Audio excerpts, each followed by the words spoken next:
Hello students, कैसे हैं आप सब। उम्मीद है अच्छे होंगे, स्वस्थ होंगे और अपनी पढ़ाई को लगातार जारी रख रहे होंगे। तो चलिए स्टूडेंट्स, हमारी चल रही है कक्षा 10 से बनने वाले इम्पोर्टेंट प्रश्नों की श्रृंखला, जिसमें हमने भाग 12 देख लिए हैं। आज भाग है 13। प्रश्न नंबर है 696 से शुरुआत करते हैं। प्रश्न नंबर 696, मीराबाई का विवाह भोजराज के साथ कब हुआ था? तो आपका उत्तर होगा 1516 ईस्वी में। प्रश्न नंबर 697, मीराबाई को किसने मारने का बार बार प्रयास किया था? तो आपका होगा उत्तर विक्रमादित्य ने।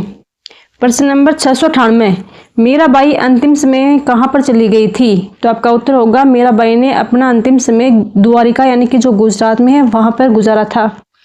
प्रश्न नंबर 696, राजस्थान की दूसरी मीरा किसे कहा जाता है? तो आपका उत्तर होगा संत रानाबाई को राजस्थान की दूसरी मीराबाई कहा जाता है। प्रश्न नंबर 700, रानाबाई का जन्म कब हुआ था? तो आपका उत्तर होगा 1504 ईस्वी में। प्रश्न नंबर 701, रानाबाई का जन्म कहाँ पर हुआ था? तो आपका उत्तर होगा हरनावा गांव डीडवाना कुचामन, जो नागौर में पड़ता है। प्रश्न नंबर 702, रानाबाई का जन्म किस परिवार में हुआ था? तो आपका उत्तर होगा रानाबाई का जन्म जाट परिवार में हुआ था। प्रश्न नंबर 703, रानाबाई के पिता का नाम क्या था? तो आपका उत्तर होगा राम गोपाल। प्रश्न नंबर 704, रानाबाई की माता का नाम क्या था? तो आपका उत्तर होगा रानाबाई की माता का नाम गंगाबाई था। प्रश्न नंबर 705, रानाबाई के गुरु कौन थे? तो आपका उत्तर होगा संत चतुरदास। ये स्टूडेंट्स, ये सब प्रश्न हैं जो कक्षा 10 की बुक में दिए हुए हैं, वहीं से लिए गए हैं। प्रश्न नंबर 706, रानाबाई किसकी भगत थी? तो आपका उत्तर होगा भगवान कृष्ण की। प्रश्न नंबर 707, रानाबाई ने कब जीवित समाधि ली थी? तो आपका उत्तर होगा 1570 ईस्वी में रानाबाई ने जीवित समाधि ली थी। प्रश्न नंबर 708, रानाबाई संत मावजी का जन्म कब हुआ था? तो आपका उत्तर होगा 714 ईस्वी में।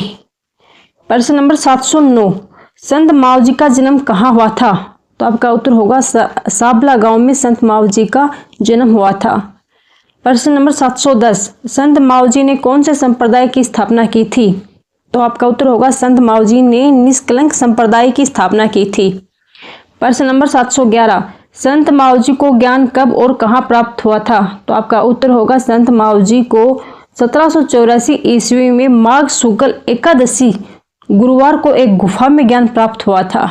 कब प्राप्त हुआ था? 1784 ईस्वी में माघ शुक्ल एकादशी को गुरुवार के दिन एक गुफा में प्राप्त हुआ था। प्रश्न नंबर 712, बनेश्वर धाम की स्थापना किसने की थी? तो आपका उत्तर होगा संत मावजी ने।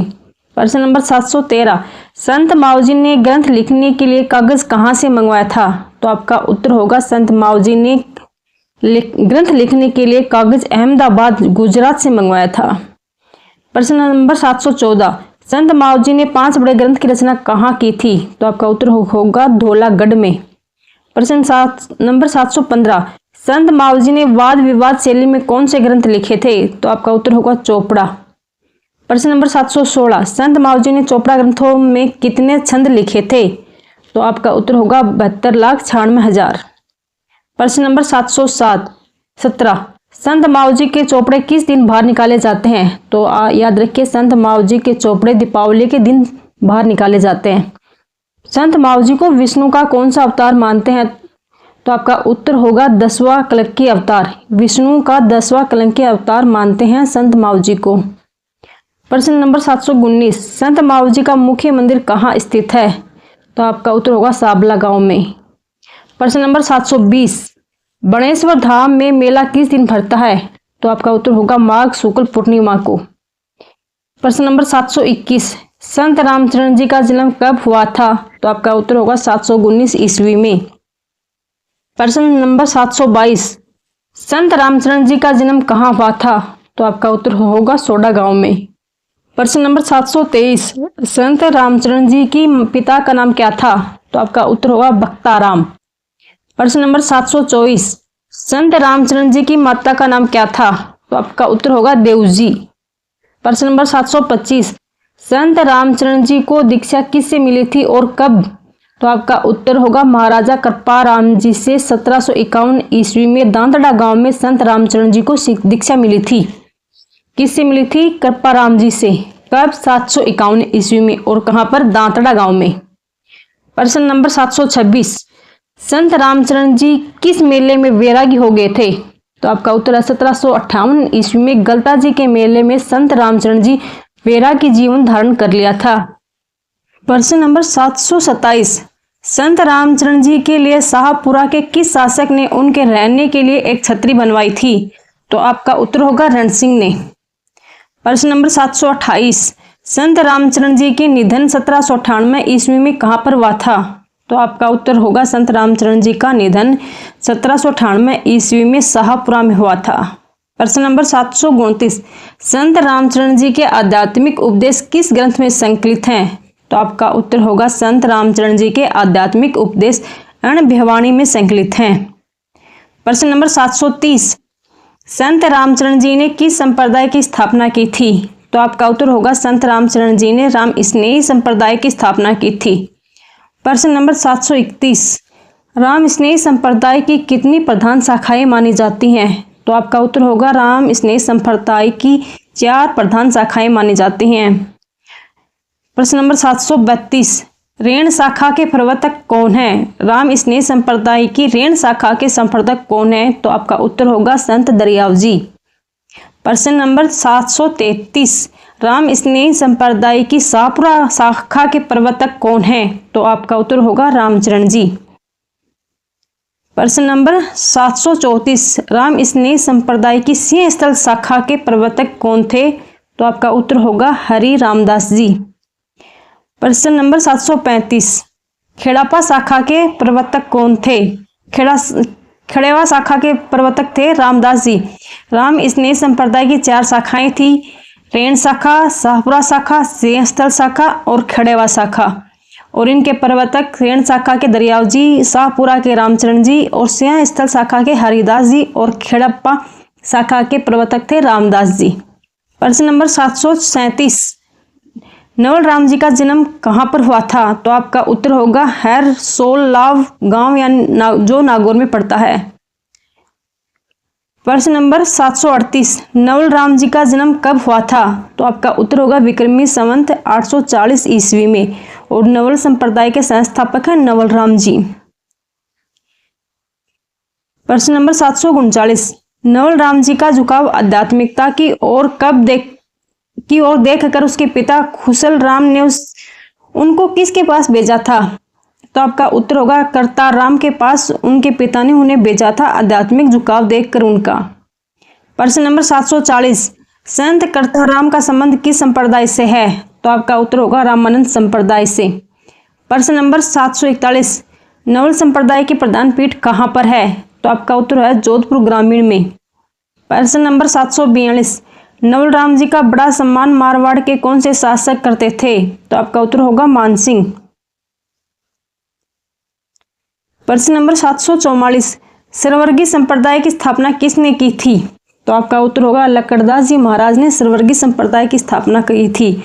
प्रश्न नंबर 745, सरवर्गी संप्रदाय की स्थापना लकड़दास महाराज ने कहाँ की थी? तो आपका उत्तर होगा सांगठिया सीकर में। प्रश्न नंबर 746, किस संप्रदाय का मुख्य अभिवादन जय साहब है? तो आपका उत्तर होगा सरवर्गी संप्रदाय का अभिवादन जय साहेब है। प्रश्न नंबर 747, बाबा खीवदास महाविद्यालय का संचालन कौन सा संप्रदाय कर रहा है? तो आपका उत्तर होगा सवरंगी संप्रदाय। प्रश्न नंबर 748, सवरंगी संप्रदाय के आश्रम पीठाधीश खीवादास जी महाराज को किसने सम्मानित किया था? तो आपका उत्तर होगा राष्ट्रपति KR नारायण ने सवरंगी संप्रदाय आश्रम के पीठाधीश्वर खीवदास महाराज जी को सम्मानित किया था। प्रश्न नंबर 748, धन्ना जी का जन्म कहाँ हुआ था? तो आपका उत्तर होगा धुवन गांव टोंक में। प्रश्न नंबर 749, धन्ना जी का जन्म किस परिवार में हुआ था? तो आपका उत्तर होगा जाट परिवार में। प्रश्न नंबर 750, धन्ना जी जाट काशी जाकर किसके शिष्य बने थे? तो आपका उत्तर होगा रामानंद जी के। प्रश्न नंबर 751, संत पीपा प्रारंभ में कहाँ के शासक थे? तो आपका उत्तर होगा गागरोन के।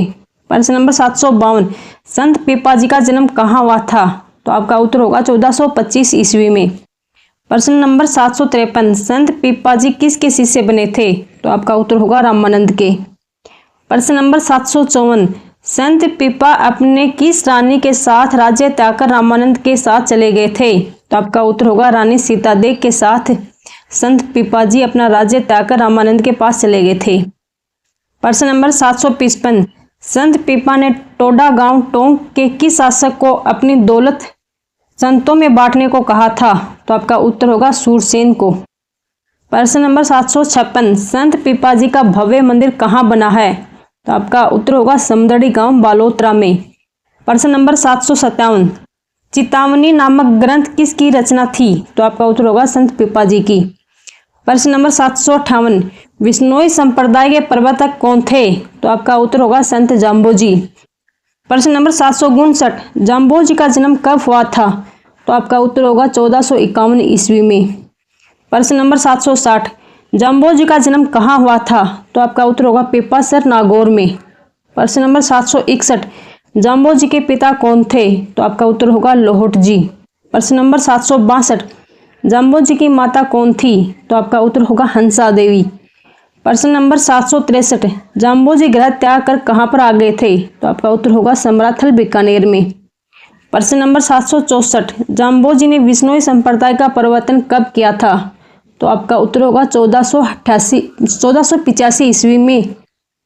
प्रश्न नंबर 765, विश्नोई संप्रदाय में कितने नियमों का पालन किया जाता है? तो आपका उत्तर होगा विश्नोई संप्रदाय में 29 नियमों का पालन किया जाता है।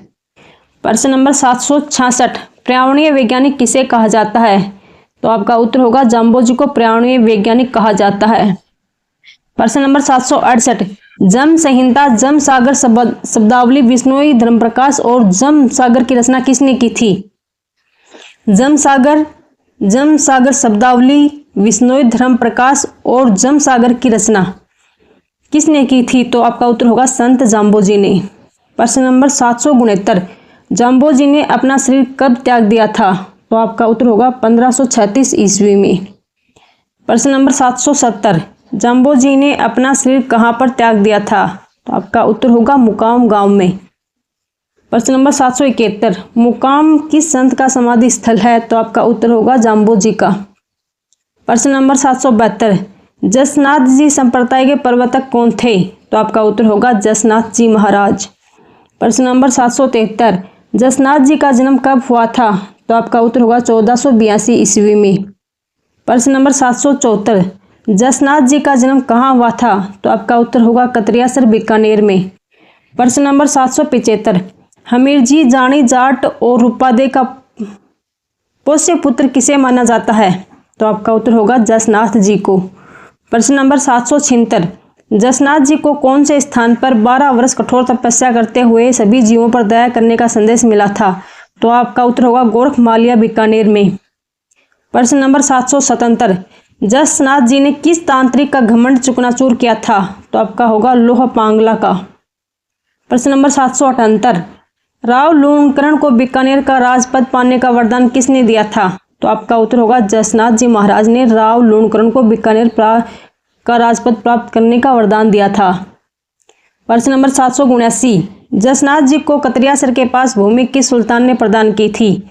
तो आपका उत्तर होगा सिकंदर लोदी ने जसनाथ जी महाराज को कतरियासर के पास भूमि दान में प्रदान की थी। प्रश्न नंबर 780, जाम्बोजी व जसनाथ जी का मिलन किस वर्ष हुआ था? तो आपका उत्तर है 1500 ईस्वी में।